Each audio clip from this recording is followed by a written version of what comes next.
Hello mga manay and welcome back sa ating kusina. Muli ako ang inyong madiskarteng nanay. Naghahanap ka ba ng papatok na pang negosyo ngayong holiday season? Nako, paniguradong magugustuhan mo tong ating recipe na isi-share ko sa inyo. Isang masarap na dessert na pwedeng pambenta at pwedeng pang regalo para sa ating mga mahal sa buhay. At hindi lang yan ha, masarap na cake at masarap na sauce ng ube yema cake ang isi-share ko sa inyo ngayong araw. Kaya naman huwag na natin patagalin dahil gusto kung matutunan nyo rin to para maihabol ninyo sa mga potluck, gathering, Christmas party ng inyong mga mahal sa buhay. O siya, tara na at atin ang umpisahan. Unahin natin sa paghihiwalay ng egg yolks at egg whites. So, kailangan dito pa lang maingat na tayo maghiwalay ng egg yolks doon sa ating egg whites kasi kailangan hindi yan mahaluan ng egg yolks dahil hindi yan kumbaga masisira yung paggawa ng ating merengue kapag nahaluan yan ng egg yolks natin. So, ganito yung diskarte ko kapag naghihiwalay ng egg yolks at egg whites. Pero yung iba, pwede naman pong kamayin basta malinis lang po yung kamay. Pero pwede rin naman yung ganito. Ingatan lang po yung pagbasag, dahan-dahan na bubuksan natin yung shell para matanggal natin ng maayos at mapaghiwalay natin silang dalawa. So ganyan, mga 7 piraso yung ating kailangan dito na large size. Then pagkatapos nun, iset aside muna natin yung egg whites. Unahin muna natin yung paggawa ng ating cake batter. So, ang gagawin natin, durugin natin yung ating egg yolks, ganyan, gamit yung ating whisk. So, mix nyo ng maigi, kailangan durog na durog. Then, kapag nadurog na natin ng maigi, hahaluan natin to ng ating sugar. So, gagamitin ko dito is wash sugar or yung segundang asukal na 150 grams ang timbang. Then, mix lang natin na maigi. Kaya ito yung sinusunod ko kagad na nilalagay kasi nakakatulong yung asukal para mas lalong madurog yung ating egg yolks. Then, maglalagay tayo ng konting asin. Konting asin para pambalance, hindi nakakaumay yung lasa ng ating cake. Next, yung ating canola oil. So, ito yung gamit ko para kahit ilagay natin sa chiller yung cake, hindi siya titigas. So, pwede nyo siyang kainin anytime na gusto ninyo. Kasi minsan napapansin nyo, di ba, yung mga nakakain nating cake kapag nilalagay sa chiller, matigas. So, hindi ganun yung gamit nilang mantika. Then, next naman natin, gagamit tayo ng ube playboard. So, ang sukat nito is 3 and 1/2 tablespoon ng ube playboard. Yun yung gamit ko. Kasi para sa akin, matagal ko na kasi itong gamit talaga eh. Achieve niya yung pagka-ube. Lasang-lasa niya dun sa ating cake. So, itaktak natin lahat yan. Then, mix lang natin ng maigi. Ganyan. Pero pwede kayong gumamit ng mga mantika na nais ninyo ha. Palm oil, canola oil, vegetable oil, coconut oil. Pwede naman. Next naman natin itong ating cake flour na hinaluan ko ng 4 grams ng baking powder. 4 grams or 1 teaspoon. Then, dito naman sa ating cake flour, ang timbang po niya ay 296 grams o katumbas ng 2 cups. Then, susundan natin ang paglalagay ng 220 ml ng evaporated milk. Pwede rin po ang fresh milk. Pwede rin ang full cream milk. At ilagay na rin natin yung tinabi natin kanina na pinaghalo-halo natin, yung may egg yolks mga manay. At syempre mas mainam na sairin po natin yung bawat sulok-sulok na yan. So wag tayo magtitira kasi kasama po yan sa timbang na ating ginagawa dito sa ating pagbibake. Then kapag nasaid nyo na, saka natin hahaluin. So pwede kayong gumamit ng whisk para mas maigi natin na mahalo at matunaw yung ating mga nilagay na sangkap. At the same time, mas mabilis masipsip po ng ating harina yung liquid na nilagay natin. So, ganyan lang po yung paghalo. Wag po rin natin i-overmix para maiwasan na tumigas yung ating cake at magkameron ng problema, hindi siya umalsa kapag binibake. So, ganyan lang. Kailangan banayad. Wag ka masyadong gigil dun sa panghalo mo. Then, eto na. Wala pang ilang minuto, okay na yung ating cake batter. Next naman natin, itong merengue. So, meron tayo rito 150 grams ng white sugar. Then, itong 7 piraso ng egg whites. Then, gagamit nga pala ako rito ng hand mixer. Ang brand ng aking gamit ay Oster mga manay kasi madalas marami nagtatanong nito. So, para sa mga katanungan, yes, napakagandang brand nito kasi talagang tumatagal ilang taon na to sa akin. Talagang heavy duty talaga siya. So dito, kapag napansin nyo yung inyong egg whites ay umalsa na or nagbubble na, ilagay na po natin lahat yung puting asukal. So maraming magtatanong, Manay, ba't walang cream of tartar? Bakit wala kang lemon na nilagay? So minsan mga Manay, kapag talagang wala talaga akong ilalagay. Ganun lang. Kasi kaya hindi ako naglagay ng lemon dahil nga ube yung ating gagawin. Parang hindi naman yata tugma kung lemon yung maglasa-lasa dun sa pagka-ube ng ating gemma cake, no? So hindi na rin ako naglagay.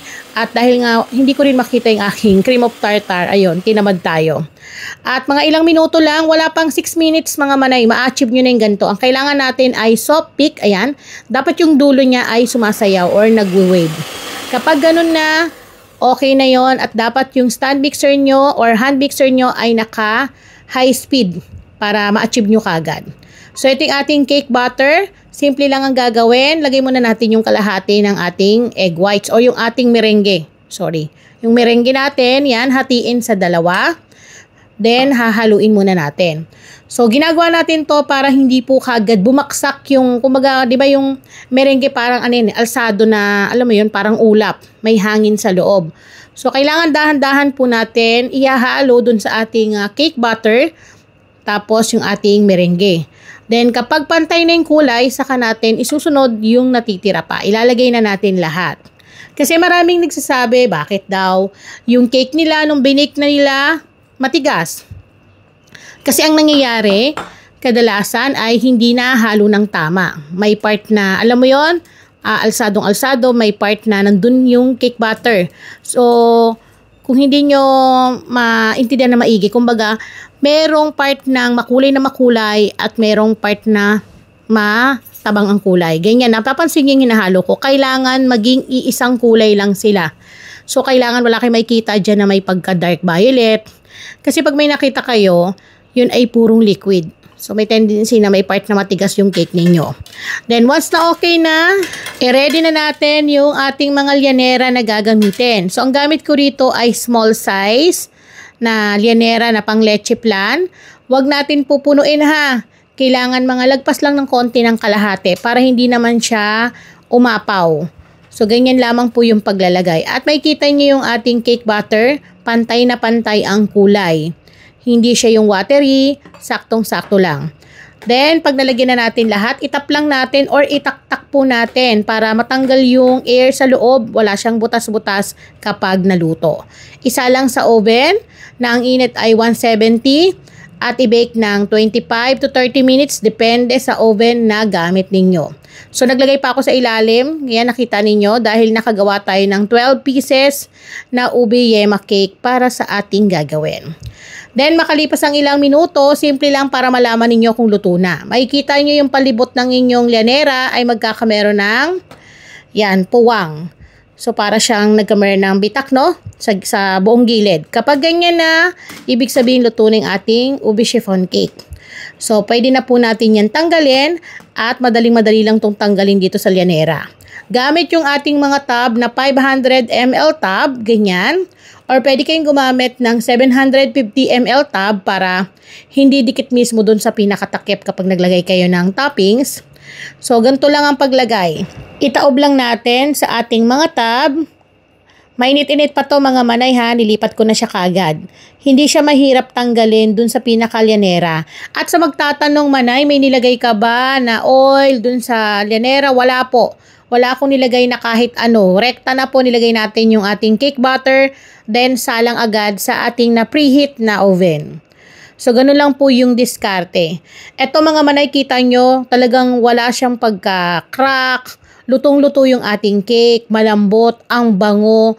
So the best po talaga tong, alam mo yun, kahit ito pa lang as is, itong pinaka ube chiffon. Pwede na kagad natin pagkakitaan. Pwede nang ibalot, pambaon, o diba? Pambenta, pasok na pasok talaga ngayon.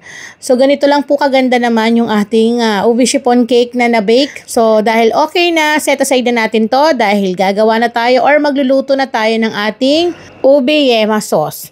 So dito sa isang malaking sauce pot, maglalagay tayo ng 390 grams na condensed milk. Ang gamit ko ay Marie Condensed.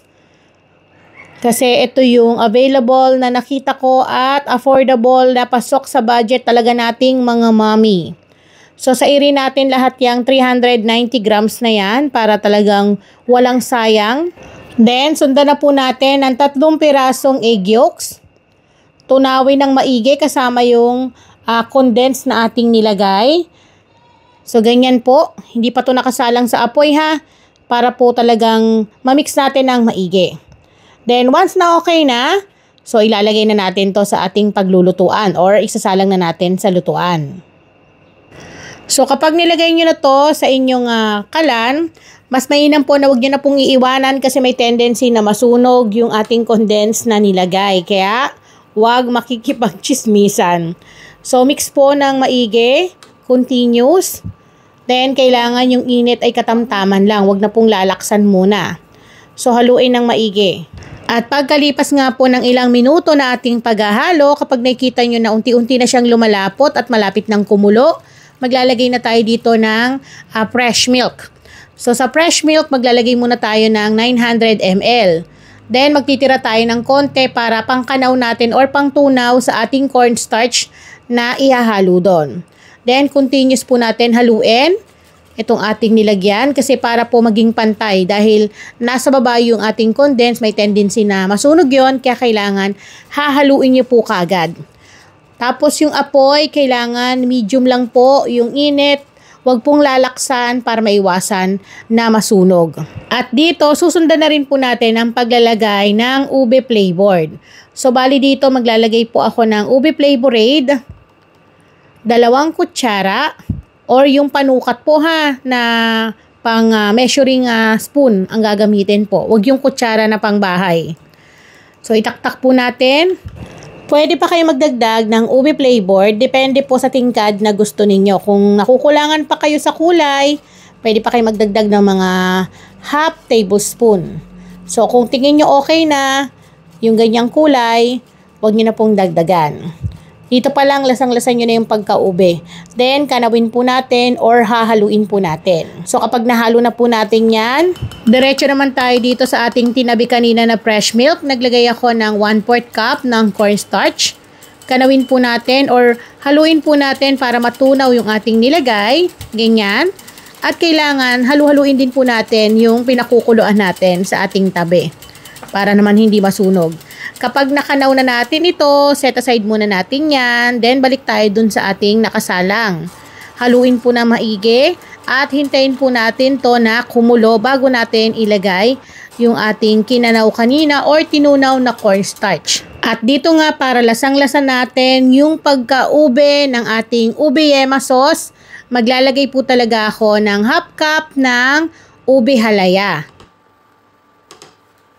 Ito naman po ay optional. Kung wala kayo neto sa inyong bahay, kahit wag nyo nang lagyan. Pero kung gusto nyo talaga na babalik-balikan kayo ng inyong mga customer, pangalawa, uso naman po ngayon ang ube, pwedeng-pwede na kayong magluto neto. Meron po ako netong recipe kung gusto nyo magbenta rin mismo ng ube halaya na masarap, talagang malinamnam na ube halaya.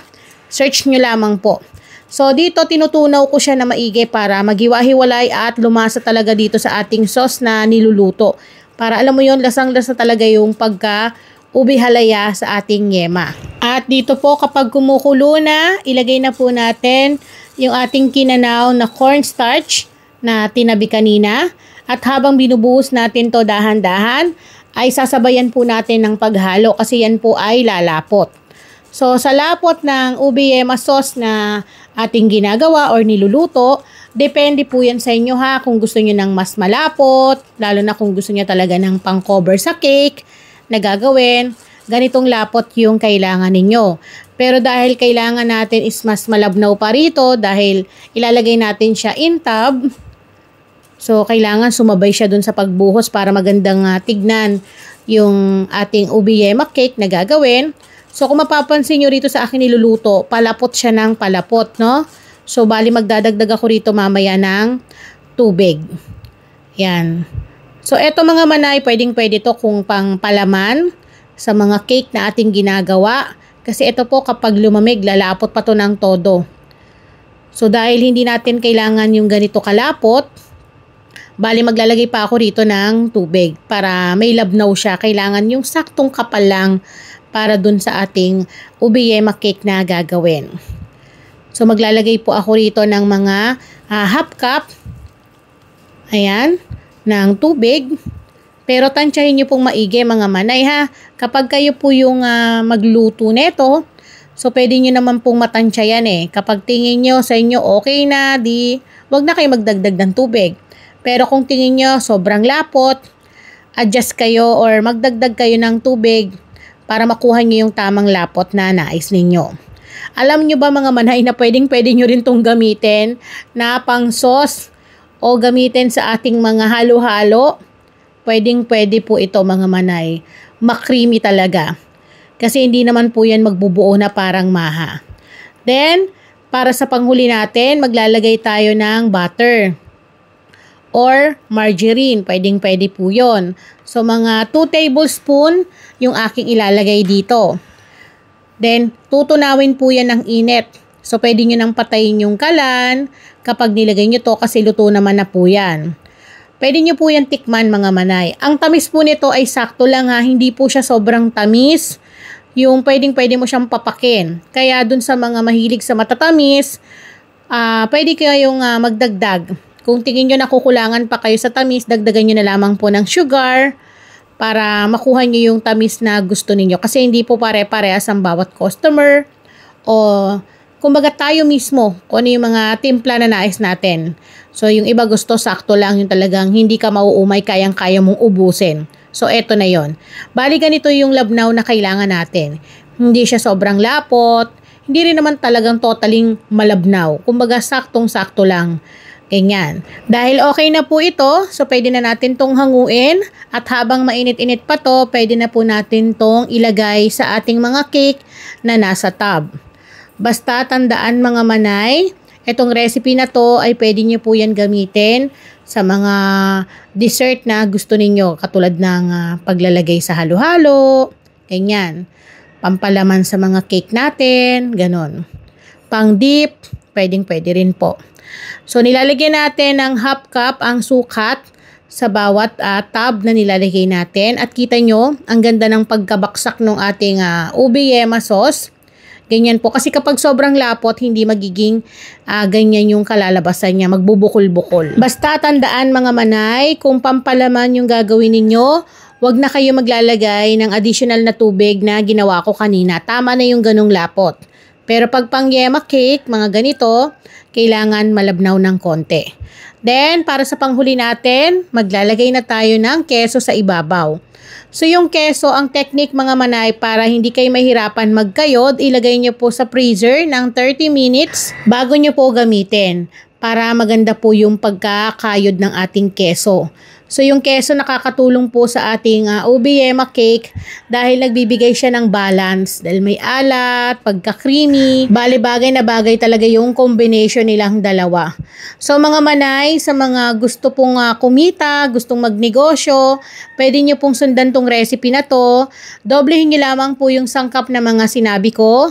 Tandaan po, sundan po ng tama yung procedure na ginawa ko para maiwasan po na kayo ay magkamali. Dahil sa bawat recipe ko mga manay na sinishare, wala po akong tinatagong sangkap kasi gusto ko lahat makuha ninyo ng tama. At natutuwa naman po ako sa mga nagme-message, sa mga nag-i-email sa akin na meron na silang negosyo.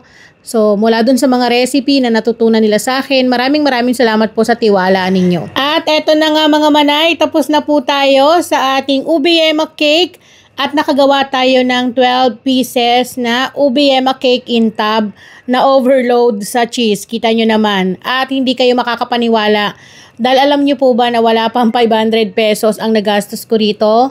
Nasa 466 pesos lang. Ngayon sa mga magtatanong na hindi maniniwala, unang-una kasi yung mga sangkap na ginamit natin dito ay naka-wholesale dahil nga nagbibenta naman talaga ako ng mga cake dahil meron akong cafe. So, nakakamura tayo kapag meron tayong rektang nakukuhaan ng mababang mga ingredients. Pero again, sa mga manonood at mga nagbabalak, mas mainam na mag-costing para makuha po ng tama kung magkano ninyo ibibenta dahil mahirap naman po na malugi. At ito po ay pwedeng-pwede nyong ibenta ng 120 to 150 pesos. Kasi meron po itong ube halaya na nakahalo talaga. So, lasang-lasa mo talaga yung pagka-ube sa ating ube yema cake. Siyempre, titikman ko na yan at papakita ko sa inyo kung gaano kalambot ang ating ube chiffon cake. Grabe mga manay. Yung recipe ng ating ube chiffon cake, pwedeng-pwede nyo pong gamitin mismo sa paggawa ng mga cake ha, round cake, ganon. Bali, ganito lang yung ginawa ko sa ating recipe dahil nga marami rin po ang nagre-request nung gumawa ako ng yema cake. Sabi nila sana daw yung ube naman. At eto na nga po. So, napakasarap nung sauce niya. Hindi nakakaumay kasi hindi sobrang tamis, balance. Tapos, iba pa yung nabibigay ng lasa nung keso na nilagay natin. Kasi, siya talaga yung, alam mo yon, kumokontrol para talagang maubos mo yung ganito karami. Kasi nga, iba yung linamnam. May alat, tamis. Basta, ang ganda ng combination nito.